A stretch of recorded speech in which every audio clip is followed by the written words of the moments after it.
Comment, a germé, ton envie d'entreprendre? À quel moment, tu sens les petites, graines en toi et à quel moment elles vont vraiment éclore? Mais, parce que pour l'instant, tu es, salariée avec des missions, Salariée, ouais, ouais, tout à ouais, fait. diverses. Et je le Ouais. suis restée encore longtemps parce que je suis restée 2 ans chez DHL à, à Paris. Et puis, je me suis installée à Toulouse. Maintenant, ça fait 12 ans que j'habite à Toulouse. J'y suis allée par amour. Et Christophe, il m'a suivi aussi. Donc, on est toujours à 4 à Toulouse. Mmh. Et j'ai été responsable grand compte, j'ai été directrice d'agence. Euh, je sentais que j'avais envie de faire quelque chose qui avait du sens, mais c'est pas facile de quitter un confort. Et donc, de temps en temps, je me disais qu'il fallait que je fasse quelque chose d'autre, mais je savais pas quoi. Donc la décision se prenait pas.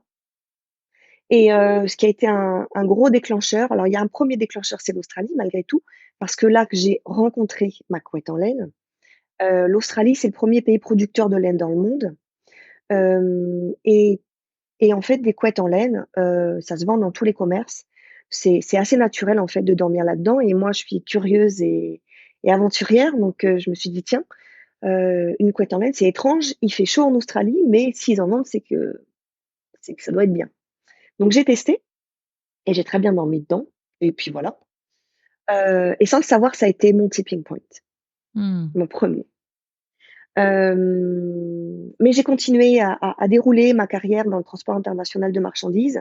Le vrai tipping point, c'est en 2019, février 2019. Ça va faire exactement 5 ans dans quelques semaines. Mon chef m'a convoqué à Lyon. On a passé une année 2018 très difficile, mais je sentais qu'on était sorti de la tourmente et que 2019, on allait dérouler. Et il m'avait envoyé un recommandé que j'étais pas allée chercher. Moi, je n'ai jamais cherché de recommandé parce que la poste a mes horaires de travail. Euh, et donc, je suis convoquée à Lyon. J'ai failli louper mon avion, mais je l'ai eu. Et je débarque à Lyon. Et là, j'apprends que je suis licenciée. Là, ça a été d'une violence extrême. Je m'y attendais absolument pas. Euh, et, euh, et j'avais un vol à 18h. À 10h30, j'étais retournée à l'aéroport. On avait signé tous les papiers. À 10h30, j'étais à l'aéroport. Et j'ai attendu 18h mon vol. J'ai passé la journée à l'aéroport à réfléchir à la manière dont j'allais rebondir. J'ai pas pleuré, j'ai pas versé une seule larme de la journée. La seule chose qui m'a importé, c'est comment je vais rebondir. Mmh. Comment je vais me sortir de là. J'étais tellement pas prête que forcément pas du tout prête à monter ma boîte, mais je sentais qu'il y avait une certitude, c'était que j'allais sortir de cette industrie. C'était terminé. Euh, je, voilà, Mmh. c'était fini. Je suis rentrée, j'en ai parlé à Guillaume, mon compagnon, qui m'a dit: «T'inquiète, je suis là, tu vas y arriver et on va s'en sortir». C'est la seule personne à qui j'en ai parlé. J'ai mis des semaines à en parler à mes enfants, encore plus au reste de ma famille, à mon entourage, j'ai pas dit un mot. J'ai dit à personne que j'étais licenciée. Et j'ai erré pendant 1 an. En fait, 2019, moi, ça a été mon année de confinement. J'ai cherché, qu'est-ce que j'allais pouvoir devenir. Je me suis très vite inscrite à, mmh, à une petite formation qui à la chambre de commerce s'appelle 5 jours pour entreprendre.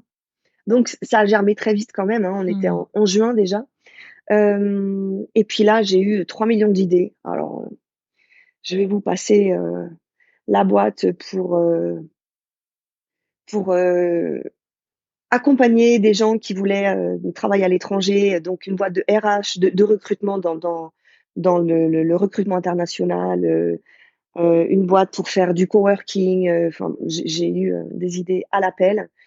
La couette en laine, elle est pas venue tout de suite, mais elle est venue quand même dans toutes les idées. Donc je faisais des études de marché un peu rapides et puis, je disais à mes fils et à Guillaume: «Et ça, qu'est-ce que vous en pensez?»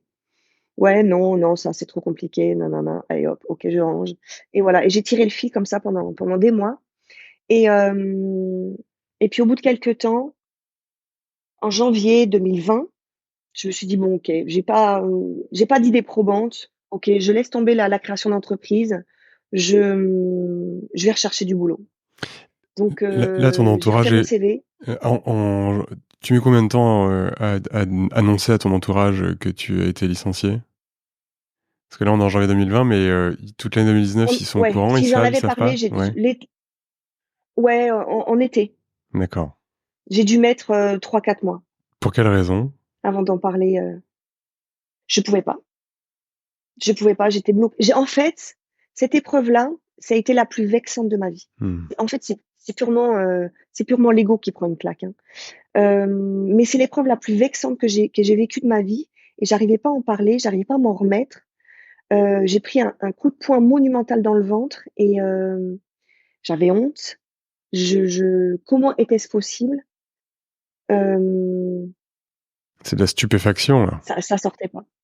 Ouais, ouais, ouais, Ouais, la sidération. La ouais, j'avais le sidération, ouais. souffle coupé, ouais, c'est ça.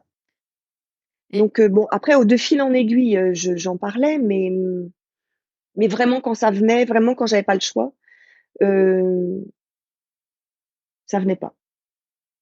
ouais, Et ça et pendant des années en fait, hein, là j'arrive à vous en parler, mais malgré tout c'est assez à vif encore. Mmh. mmh. Et je te remercie J'ai mis beaucoup, du hein. temps à me dire: «Je peux raconter cette épreuve et finalement en faire une force». C'est très récent ça, Mmh. c'est très, très récent.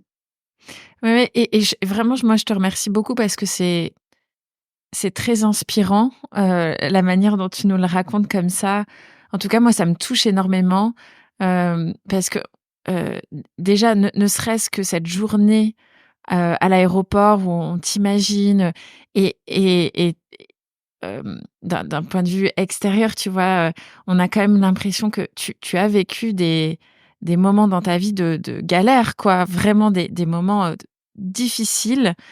Et la force, même si, oui, ça te demande des mois pour pouvoir en parler, pour pouvoir reprendre le dessus et oui, même si tout ça, c'est évidemment, vexant, mais ça le serait pour n'importe qui, je pense. Enfin, c'est des des c'est des gros tipping points dans une vie.